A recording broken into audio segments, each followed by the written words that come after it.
ایک دفعہ یہودیوں کی عورتوں نے شرارت کی کہ حضرت فاطمہ کو بلاتے ہیں اور ان کی غربت کا مذاق اڑاتے ہیں، معاذ اللہ ثم معاذ اللہ۔ کہتی ہیں گھر آئی عورتیں کہنے لگی حضور اپنی بیٹی کو بھیجیے، ہمارے گھر میں شادی ہے، ہم چاہتی ہیں یہ وہاں لوگوں کو تبلیغ کریں، دین کا پیغام دیں۔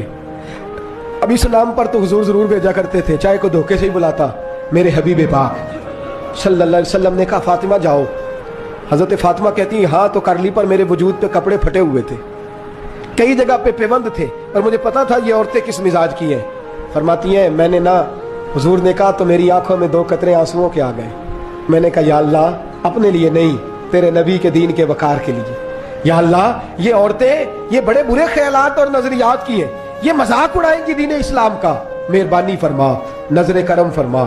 حضرت فاطمہ فرماتی ہیں ابھی میری بات بھی مکمل نہیں ہوئی، رسول پاک پھر تشریف لے آئے اور فرمایا فاطمہ کیا کیا سوچ رہی تھی، کیا کہہ رہی تھی؟